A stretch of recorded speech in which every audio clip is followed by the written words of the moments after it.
प्रणाम। मैं सियाराम मिश्र और आप देख रहे हैं अपना आईना न्यूज। सरकार पार्टी के प्रति जवाबदेह है।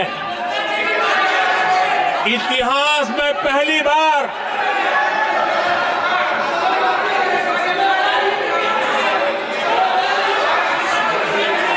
आदरणीय सभापति जी, नहीं, आप सदन इतिहास में पहली बार ये तरीका बिल्कुल ठीक नहीं है। सदन के नेता बोल रहे हैं, आपको मर्यादा रखनी चाहिए। ऐसे सदन नहीं चलेगा इस तरीके से, गलत तरीका आपका ये। माननीय प्रधानमंत्री जी, आदरणीय सभापति जी, इतिहास में पहली बार संविधान को ऐसी गहरी चोट पहुंचा दी गई। संविधान निर्माताओं ने चुनी हुई सरकार और चुने हुए प्रधानमंत्री की कल्पना तक ही हमारा संविधान था, लेकिन इन्होंने तो प्रधानमंत्री के ऊपर एक गैर संवैधानिक, और जिसने कोई शपथ भी नहीं लिया था, नेशनल एडवाइजरी काउंसिल पीएमओ के भी ऊपर बैठा दिया। पीएमओ के ऊपर अघोषित दर्जा दे दिया गया।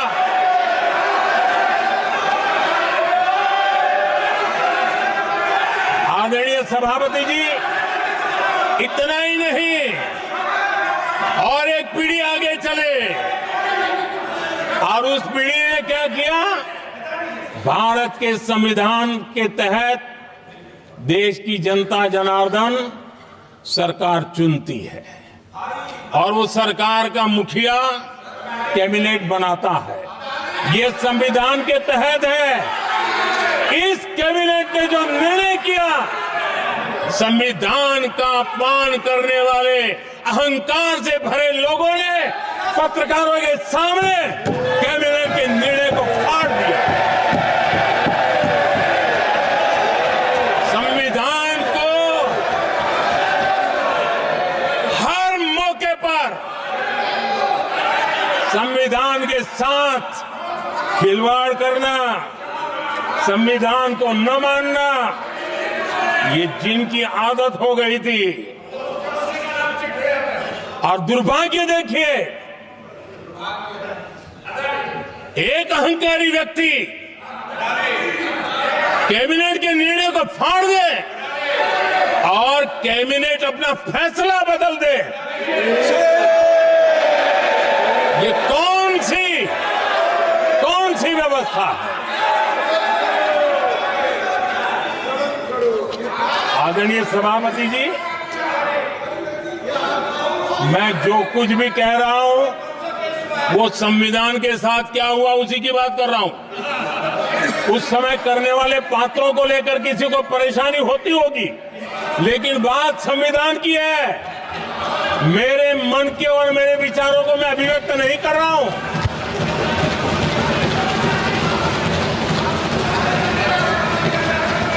आदरणीय सभापति जी, कांग्रेस ने निरंतर संविधान की अवमानना की, संविधान के महत्व को कम किया। कांग्रेस इसके अनेक उदाहरणों से भरा पड़ा हुआ है। संविधान के साथ धोखेबाजी कैसे करते थे, संवैधानिक संस्थाओं को कैसे नहीं मानते थे, इस देश में बहुत कम लोगों को मालूम होगा। 370 की तो पता है सबको, 35A का पता बहुत कम है। संसद में आए बिना, जबकि संसद में आना पड़ता, संसद को ही अस्वीकार कर दिया गया।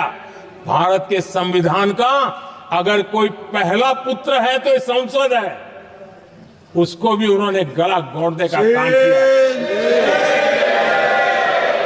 35A जो संसद में लाए बिना उन्होंने देश पर थोप दिया, और अगर 35A न होता तो जम्मू कश्मीर में जो हालत पैदा हुई वो हालत पैदा न हुई होती।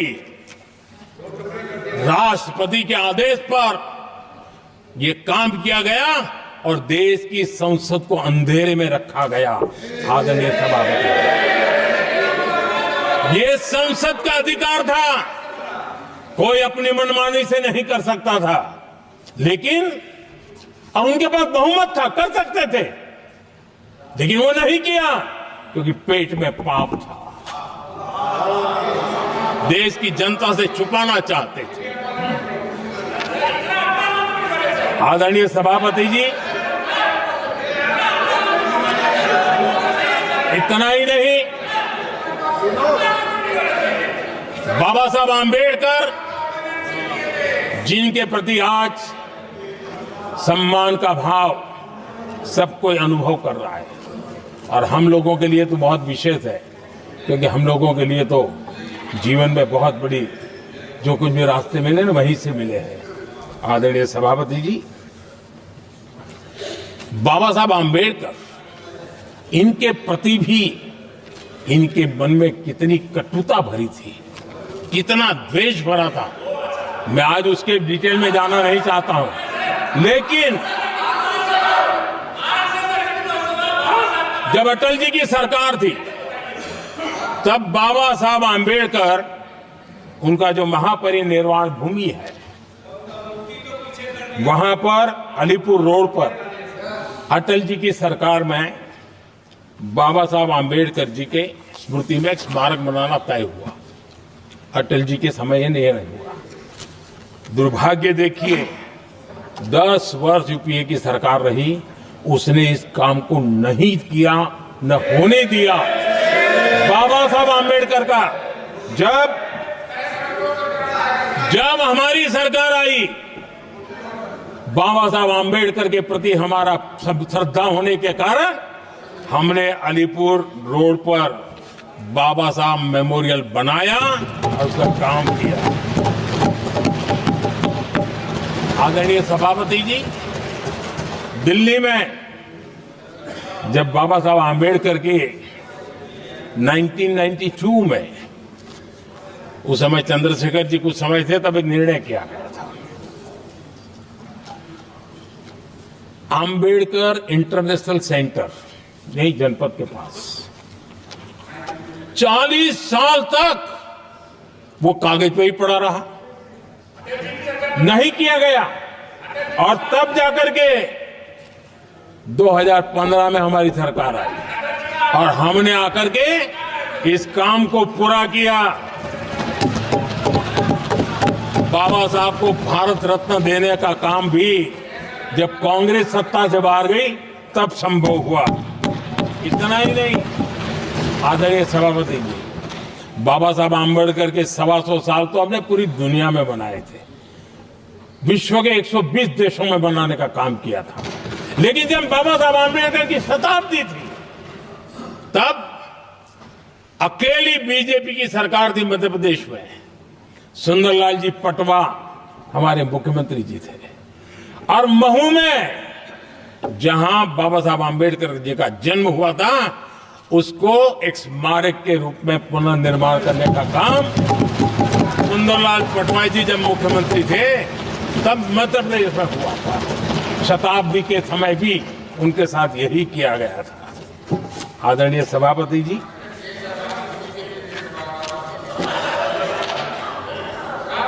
हमारे देश में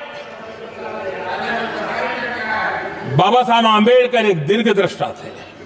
समाज के दबे कुचले लोगों को मुख्य धारा में लाने के लिए वो प्रतिबद्ध थे, और एक लंबे सोच के साथ भारत को अगर विकसित होना है तो भारत का कोई अंग दुर्बल नहीं रहना चाहिए, ये चिंता बाबा साहब को सताती थी। और तब जाकर के हमारे देश में आरक्षण की व्यवस्था बनी। लेकिन वोट बैंक की राजनीति में छुपे हुए लोगों ने, डूबे हुए लोगों ने धर्म के आधार पर, तुष्टीकरण के नाम पर आरक्षण के अंदर कुछ न कुछ नुक्सेदेनी करने का प्रयास किया, और इसका सबसे बड़ा नुकसान एससी, एसटी और ओबीसी समाज को हुआ है। आदरणीय सभापति जी, आरक्षण की कथा बहुत लंबी है। नेहरू जी से लेकर के राजीव गांधी तक कांग्रेस के प्रधानमंत्रियों ने आरक्षण का घोर विरोध किया है। हिस्ट्री कह रही है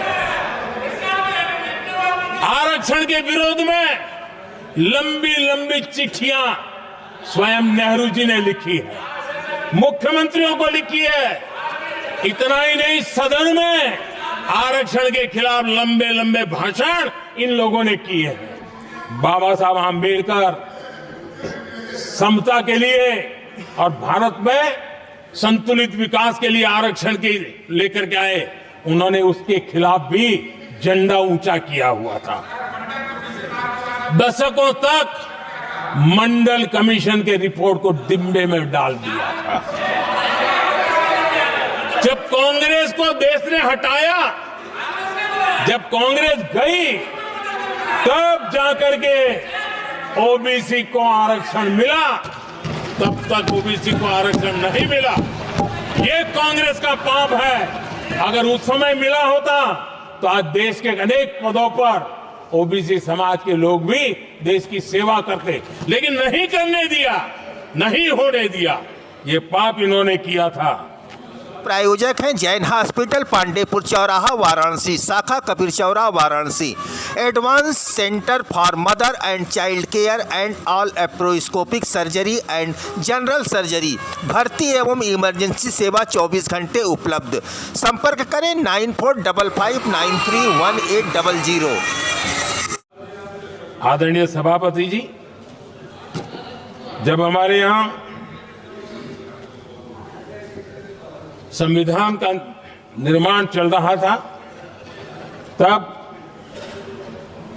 संविधान निर्माताओं ने धर्म के आधार पर आरक्षण होना चाहिए कि नहीं होना चाहिए, इस विषय पर घंटों तक, दिनों तक गहन चर्चा की है, विचार विमर्श किया है और सबका मत बना है कि भारत जैसे देश की एकता और अखंडता के लिए धर्म के, संप्रदाय के आधार पर आरक्षण नहीं हो सकता है।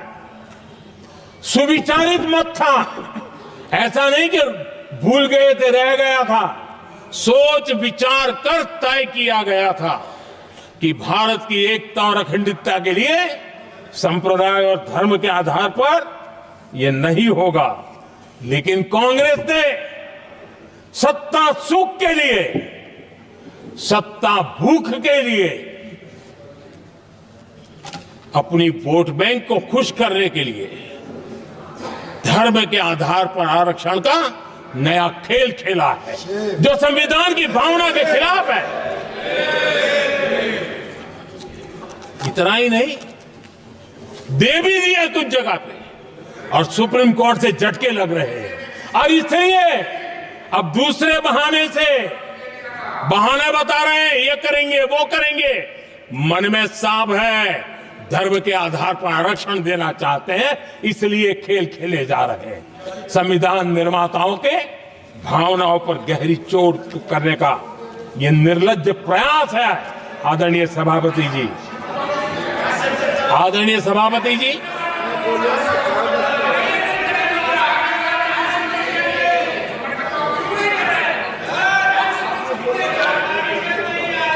आदरणीय सभापति जी, एक गलत और विषय, ये तरीका ठीक नहीं। आपके नेता ने बोला, आपने बोला दोबारा बात मत करो। इसकी भी मैं चर्चा करना चाहता हूं,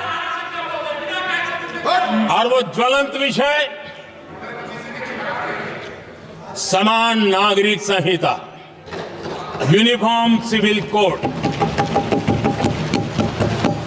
ये विषय भी संविधान सभा के ध्यान बाहर नहीं था।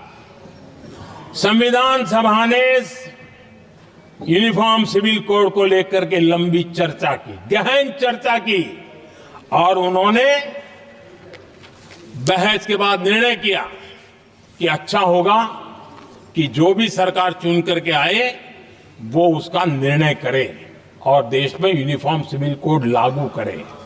ये संविधान सभा का आदेश था। और बाबा साहब आंबेडकर ने कहा था, जो लोग संविधान को समझते नहीं है, देश को समझते नहीं है, सत्ता भूख सेवा कुछ पड़ा नहीं है, उनको पता नहीं है बाबा साहब ने क्या कहा था। बाबा साहब ने कहा था, धार्मिक आधार पर बने, ये मैं बाबा साहब की बात कर रहा हूं, इतना वीडियो कट करके घुमाना मत।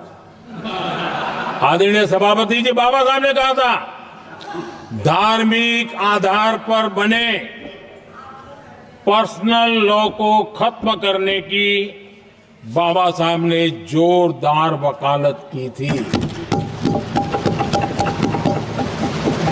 उस समय के सदस्य के.एम.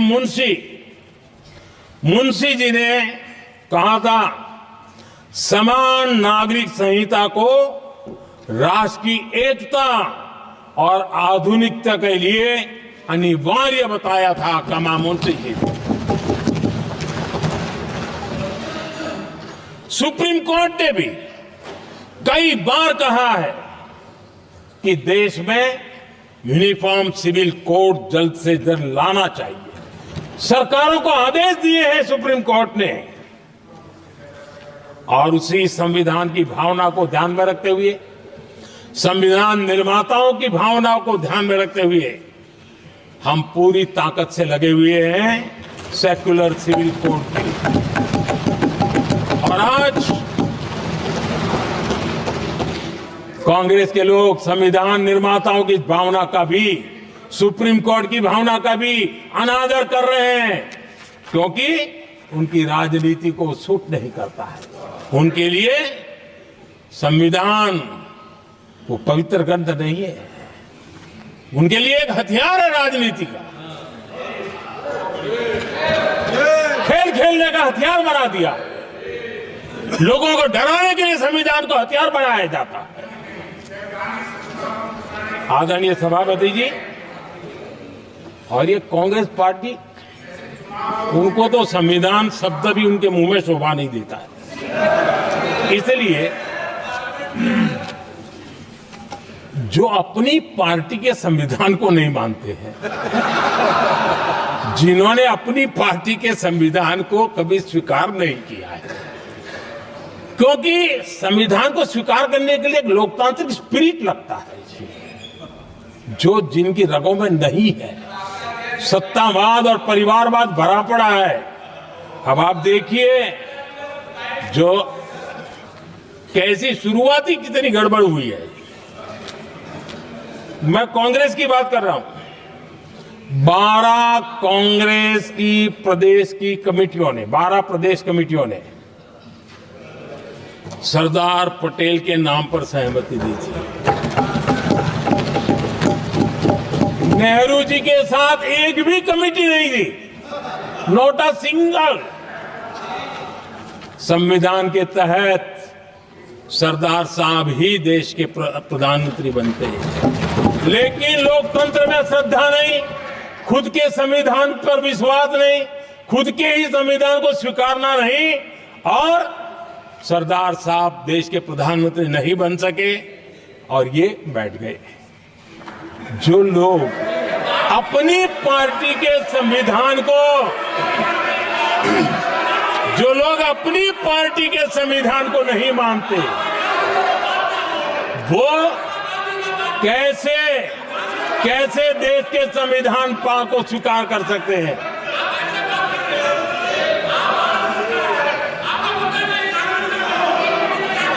आदरणीय सभापति जी,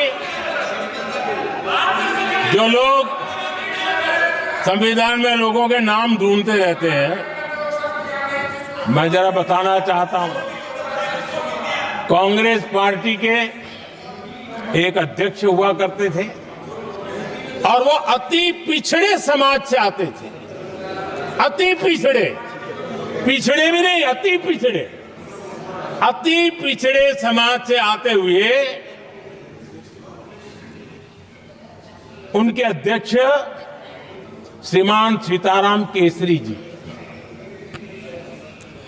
कैसा अपमान किया गया। कहते हैं बाथरूम में बंद कर दिया गया, उठा करके फुटपाथ पर फेंक दिया गया। अपनी पार्टी के संविधान में ऐसा कभी नहीं लिखा गया, लेकिन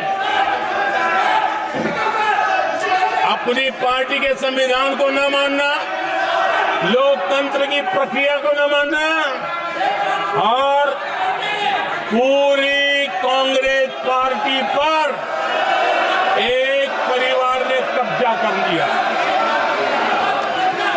लोकतंत्र को नकार दिया। आदरणीय सभापति जी,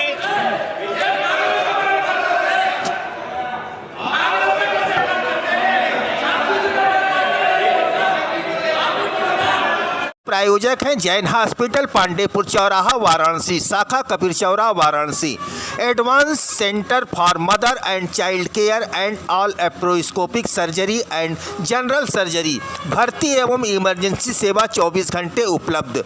संपर्क करें 9455931800।